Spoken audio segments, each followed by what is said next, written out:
ପିଲାମାନେ ଶୁଭ ସନ୍ଧ୍ୟା।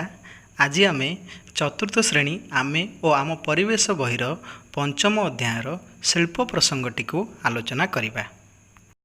ପିଲାମାନେ ଚିତ୍ରରେ ତୁମେ କ'ଣ ଦେଖୁଛ କହିଲ?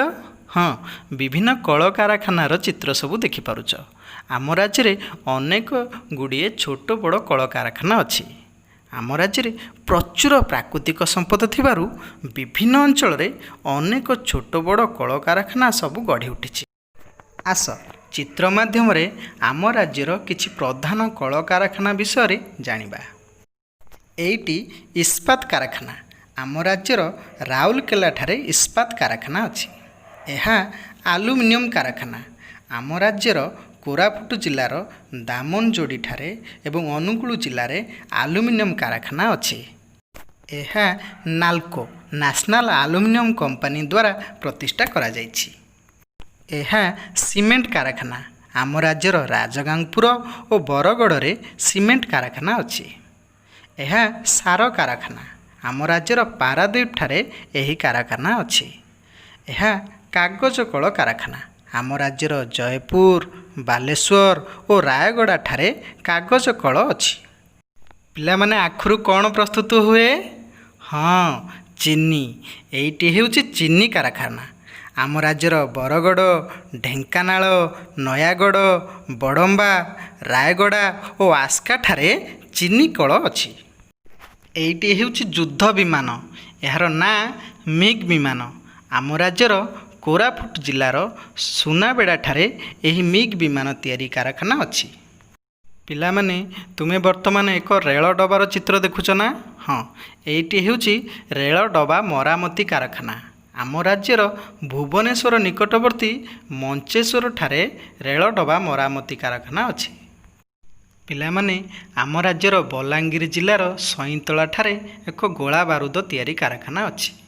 ଏହା ବ୍ୟତୀତ ଆମ ରାଜ୍ୟର ବିଭିନ୍ନ ଜିଲ୍ଲାରେ ସବୁ ଶିଳ୍ପାଞ୍ଚଳ ଗଢ଼ି ଉଠିଛି। ଏହି ଶିଳ୍ପାଞ୍ଚଳ ଗୁଡ଼ିକରେ ଅନେକ ଗୁଡ଼ିଏ ଛୋଟ ବଡ଼ କଳକାରଖାନା ଅଛି, ଯେପରିକି କଳିଙ୍ଗନଗର, ଝାରସୁଗୁଡ଼ା, ବଡ଼ବିଲ, ଯୋଡ଼ା, ମଙ୍ଗୁଳି, ଢେଙ୍କାନାଳ ଓ ଆଠଗଡ଼ରେ ଲୌହ ଇସ୍ପାତ ଶିଳ୍ପ ଗଢ଼ି ଉଠିଛି। ସେହିପରି କଟକର ଚୌଦ୍ୱାରରେ ଚାର୍ଜ କ୍ରୋମ୍, ଯାଜପୁର ରୋଡ଼ରେ ଫେରୋକ୍ରୋମ୍, ଢେଙ୍କାନାଳ ଓ ବାଲେଶ୍ୱରରେ ଟାୟାର କାରଖାନା ଅଛି। ଏବେ କହିଲ, ତୁମ ଅଞ୍ଚଳରେ କେଉଁ ଶିଳ୍ପ ଗଢ଼ି ଉଠିଛି? ହଁ, ଆମ ଅଞ୍ଚଳରେ ନାଲକୋ ଦ୍ୱାରା ଆଲୁମିନିୟମ କାରଖାନା, ତାପଜ ବିଦ୍ୟୁତ କେନ୍ଦ୍ର, ଭାରୀ ଜଳ କାରଖାନା ଆହୁରି ଅନେକ ଶିଳ୍ପ ଗଢ଼ି ଉଠିଛି। ତୁମେ ସବୁ ଘରେ ପଚାରି ବୁଝିକି ଲେଖିବ। ପିଲାମାନେ, ଏବେ ତୁମେ ଚିତ୍ରରେ ସବୁ କ'ଣ ଦେଖୁଛ?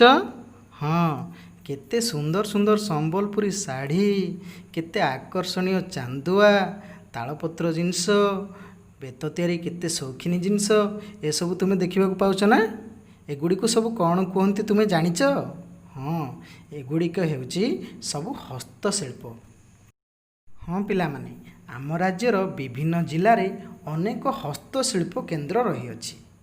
ଆମ ରାଜ୍ୟର କାରିଗରମାନେ ଏଠି ବିଭିନ୍ନ ପ୍ରକାର ଜିନିଷ ସବୁ ତିଆରି କରିଥାନ୍ତି, ଯେପରିକି କଟକର ତାରକସି କାମ, ଗଜପତି ଜିଲ୍ଲାର ଶିଙ୍ଗ କାମ, ବାଲେଶ୍ୱର ଜିଲ୍ଲାରେ ନୀଳଗିରିର ପଥର ବାସନ, ପୁରୀ ଜିଲ୍ଲାର ପିପିଲିର ଚାନ୍ଦୁଆ, ଗଞ୍ଜାମ ଜିଲ୍ଲାରେ ବ୍ରହ୍ମପୁର ପାଟ, ବାଳକାଟି, ଭଟିମୁଣ୍ଡା ଓ ଭୁବନର କଂସା ବାସନ, ସୋନପୁର, ସମ୍ବଲପୁର, ବରଗଡ଼ ଓ ଆଠଗଡ଼ର ମାଣିଆବନ୍ଧ ତନ୍ତବୁଣା ଲୁଗା ଓ ମୟୂରଭଞ୍ଜରେ ସବାଇ ଘାସରୁ ଅନେକ ଜିନିଷ ତିଆରି କରାଯାଇଥାଏ। ଓଡ଼ିଶାର ହାତ ତିଆରି ଜିନିଷ ଦେଶ ବିଦେଶରେ ଖୁବ୍ ଆଦର ଲାଭ କରିଛି।